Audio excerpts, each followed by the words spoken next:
have training partners that are competing to perform. It's different if you're just in there training or if you're in fight camp training to prepare for fights. And as you can see, Devin Thomas earlier tonight had a win in his corner, so you know that these two guys were training extensively together to prepare for tonight.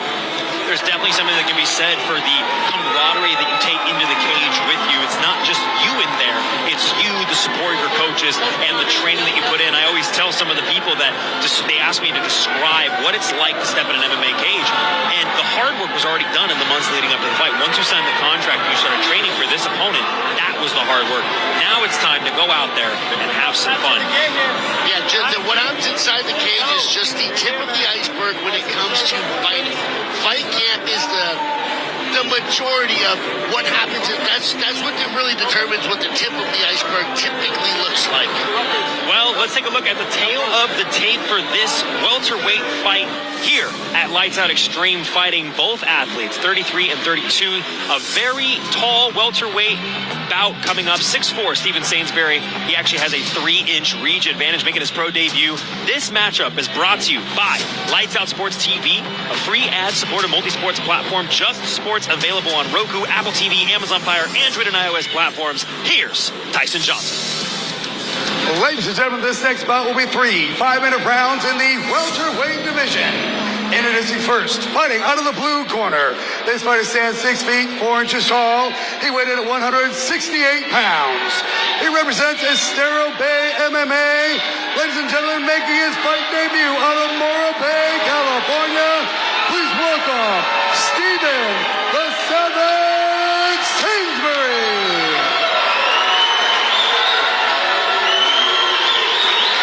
Opponent fighting out of the red corner stands 6 feet 1 inch tall. He weighed in at 169 pounds.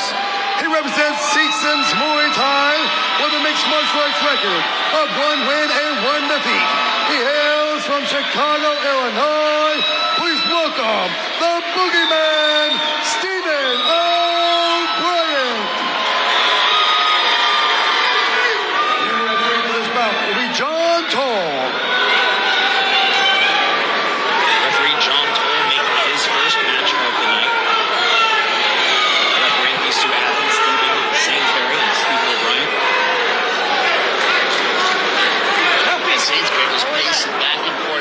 For that opening bell. Antsy to make his pro debut. Stephen O'Brien looking to improve to 2 and 1.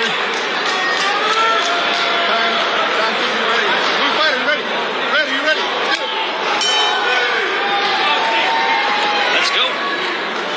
Another southpaw versus orthodox fighter, which, like we said earlier, changes the striking dynamic drastically. The thing about Sainsbury is he stayed very active in many different realms of combat. U.S. Muay Thai Open national champion down there in Arizona. Look, talking some smack to the Boogieman. Tell the Boogieman to come. Oh! Gotta be careful, though, keeping his hands low. Yeah, the Boogieman stepped in and touched his chin. And Sainsbury ended up firing back, really doing a great job of owning the center of the cage. O'Brien continues to circle to his right-hand side, which can be dangerous when you're fighting a southpaw, because now you're walking into their power, particularly the rear head kick, which we saw doing dividends earlier in our matchup with Devin Thomas against Alan Miller. Sainsbury certainly playing with fire, hands down by the hips, versus Stephen O'Brien, who gets the double under control, pushes him up against the fence. Nice knee there against the cage. Now we see O'Brien has the underhook with his right arm. Oh!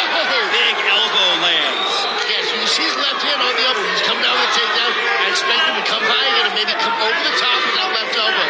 He's able to secure the arm like this and then grip the left elbow across the face of his opponent. O'Brien was able to win the first round TKO. Oh, he's right there with the right hand. I can't see where his other hand is. It's going to be very hard to finish his guillotine against the cage. No, he's not going to get this in our cage. Pops the head out, now on top in the closed guard.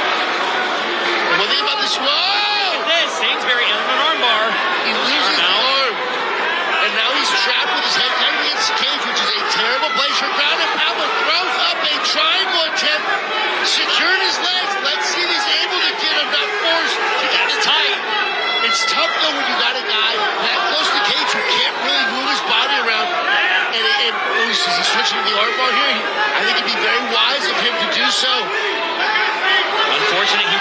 to keep his legs locked. He still has the opportunity for a triangle. Yeah, Nice, great angle for it. Beautifully aggressive guard from the bottom, throwing up submission attempt after submission attempt. But we are seeing O'Brien doing the right thing, stacking down, protecting his arm, and changing the angle enough that he's not able to apply a pressure on the arm, and gets his arm free from these submission attempts and throws down some heavy hammer fist onto Sainsbury, who has a little blood now coming out of his nose. Sainsbury possibly kicking himself right now after missing that triangle, but recovering his guard nicely. O'Brien needs to be very careful because Sainsbury's throwing up these submissions. Yeah, submission attempt after submission attempt. And like you said, he's lucky he got out those because those were fairly deep.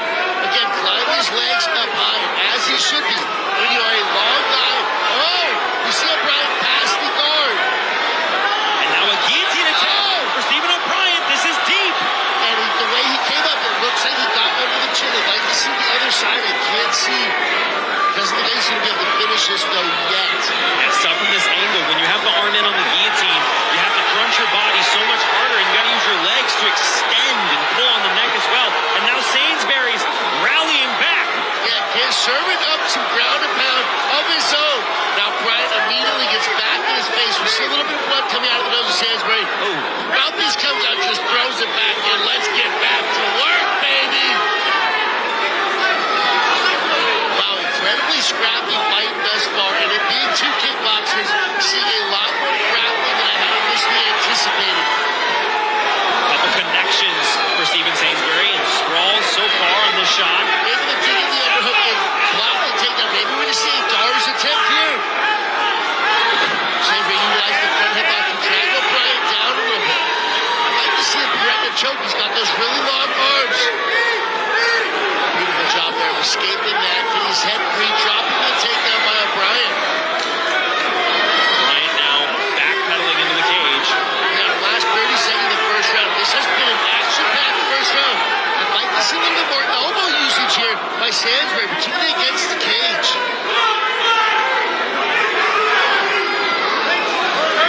Like here, yeah. I would start ripping both guys. Ripping those elbows across. And in my opinion, the elbow always wins. It doesn't matter where it lands. You can even kick me in the elbow wins. You can see the Saxon's Muay Thai influence out of that spinning elbow attempt, really leading Sainsbury on and just barely missed. It could have been a fight-changing shot, but we move on to the second round. Man, in a very tough round to judge, I'd probably give it to Sainsbury because of the closeness of the submissions. But when you're walking back to your corner, leaking blood out of your face like this, and that's the last thing the judges see for a close round, who do you give that to, Jake? I think Sainsbury by an edge, but not a lot. Sainsbury by an edge, perhaps, but I mean, you got to think he was going for submission attempts on bottom. It's all up to the judge's discretion and around that close, because while O'Brien was landing shots from the top within the triangle, he's still in threat of a triangle.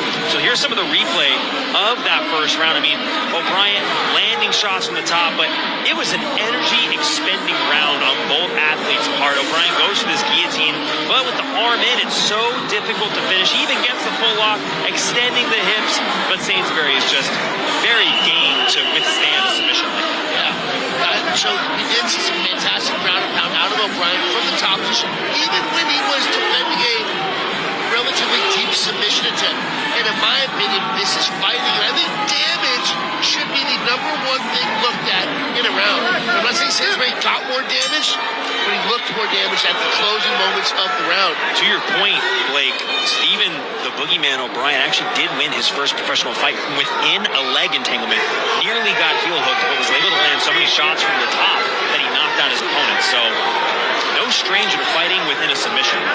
Wouldn't surprise me if we saw Julio Tron and George Garcia tell O'Brien more head movement. There we've seen him twice now. Third time, tip his head off the center line and throw that right hand down the middle. Wouldn't surprise me if we see more of that. Sainsbury lands a left hook a little earlier. Sainsbury switches stances. Oh, switched again. Going up on the shorts.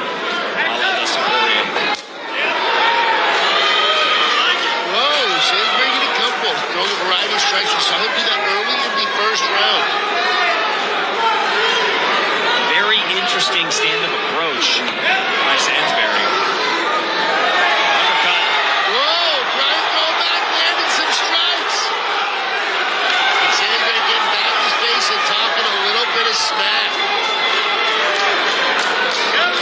he look at a choke there on the cage, and now resetting to neutral. Look at this guillotine, though. The arm is not in. He's able to arch the hips. Yeah, it's going to be hard to finish that, bring that other elbow high. I'm not a huge fan of doing it against the cage either because it's really hard to get the extension back. It's a nice threat from there, but I think very difficult to finish. I see O'Brien turn, get his back off the cage, and maybe put Sainsbury on it, or at least get himself off of the cage. Just like you don't really win fights from your back on the floor, you don't really win fights from your back on the cage as well. Oh, does he fall into an armbar or triangle? Trying to take Stephen O'Brien down in a creative way, and now back in the triangle. And this time now he has the triangle not against the cage, which, like I mentioned, makes it significantly more difficult to move, angle around, and in my opinion, finish just about every submission. I'd like to see him get that left leg a little closer inside of his knee, maybe reach his right hand up. This could be it. And now Stephen O'Brien a lot more tired as well, Blake, which pays dividends inside of a triangle. Can Sainsbury get the tap? It's going to be difficult with that elbow. You can see the left elbow partially sneaking out. If he clears, now you see him clearing across. This might be it, Jay. If he pushed that elbow one more time, get it slightly more across the center. Wow, I'm surprised he opened that up. Gotta think Stephen Sainsbury's legs might be on fire trying to finish that triangle, and this is an absolute dogfight. We still have 2 minutes and 10 seconds left in this second round. Yeah, just barely past the halfway point. You make a great point, though. His legs are spent. You know, if you have isolated fatigue, what that's going to do to your ability to move standing up. We saw earlier O'Brien's teammate, Devin Thomas, is out low, who, in my opinion, spent a lot of his leg energy. Sainsbury looks like he's walking on great legs right now. Devin Thomas in the corner. Stephen O'Brien telling him to breathe, take deep breaths, compose himself.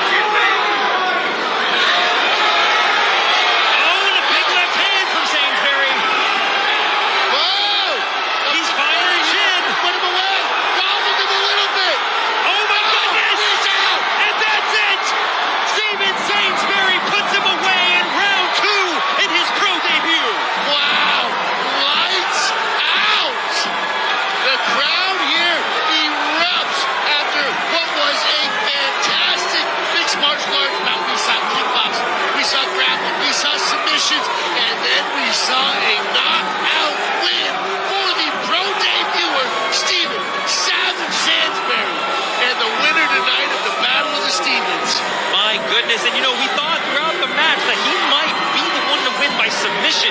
We didn't think that he was going to find the chin as many times as he did, and I was impressed by the accuracy against the cage. He was able to find the chin on more than one occasion, was able to finally put Saxon's Muay Thai's Stephen O'Brien away. My goodness, Estero Bay MMA, your boy. What a fantastic. So, let's see a replay of that knockout.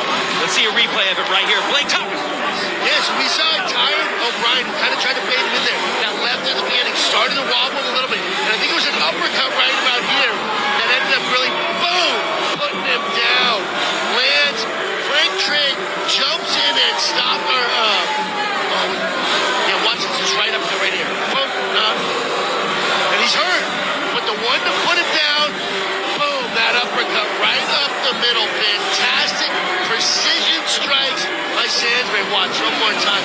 And he hit it 4 or 5 times. O'Brien took some shots. He's really hurt here. But the uppercut right up the middle. Boom! The first uppercut of the flurry. And you see Sainsbury's corner right there go absolutely bananas on the other side of the cage. And that is one bad dude right there in Stephen Sainsbury. And Stephen Sainsbury and John Toll, as soon as that scooping right hook found the chin, they were of one accord to stop that match. Stephen walk-off KO in his first professional fight here on Sean Merriman's Lights Out Sports Extreme Fighting 16. And look at the packed house we have here inside Thunder Studios. Absolutely electric environment. Stephen Sainsbury, I mean, even at the beginning of the match, he was about that business. He pointed to the center of the mat, and he said, let's do this. I'm ready to die in this ring. Well, the Boogieman scares people, but he don't scare Stephen Sainsbury, who was telling the Boogieman to come see him. And it was Stephen Sainsbury who served the Boogieman up with a nap, baby. Lights out. Well, ladies and gentlemen, let's take it over to our ring announcer, Tyson Johnson, for the official decision.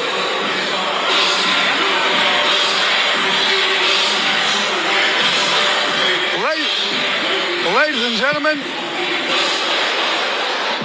gentlemen, after 3 minutes, 27 seconds into round number 2, your winner by way of knockout, Steven Savage Sainsbury. Steven Savage Sainsbury is about to talk with Bonnie Jill. Steven, on your pro debut, you get the Boogieman. This is a long time coming. 2016, you're amateur, and now you're here. What took so long for you to get here? A lot of injuries. But I'm here now, so that's all that matters. Absolutely. The fight was very... Nope. I believe in myself. That's all you gotta do. Believe in yourself. And I knew this dude hit hard, but I knew my cardio was better. Yeah, talk us about that cardio, how important it was throughout this fight. It was everything. When you get hit like that, that dude knocks everybody out. Not fucking me. I saw you talking back and forth. Did that help you get energized? That's just how I fight. I like it. What's next for you? What can we see next for you? More pro fights and hopefully better money. Thank you so much. Congratulations. Jake, back to you.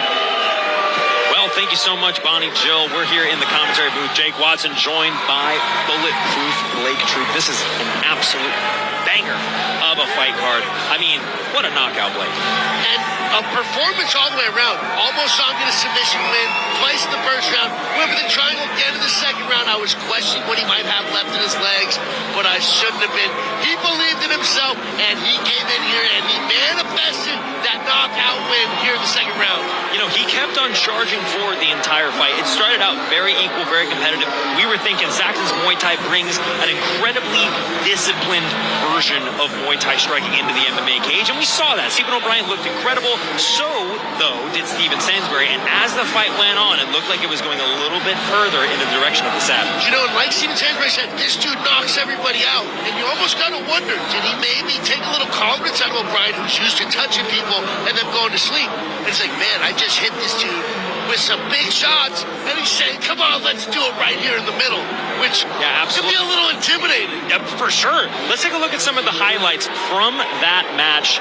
I mean, Steven Sainsbury, right there, looking directly into the camera. If that was any indication of the intensity he was going to bring versus the Boogeyman, then right here, as we talked about, touch him on the chin. Come on, bro. Yeah, my goodness. And, you know, Stephen O'Brien, he was game. He was going for submissions, trying to put away the fight, entertaining and indulging the borderline psychopathic approach of Savage Steven Sainsbury. But it was this moment against the cage right here. Yeah, handful of strikes, but finally that right uppercut puts him down. And this bad man out here walking around, who else wants it? 6'4", 170 pounds, Steven Sainsbury. I mean, it's interesting.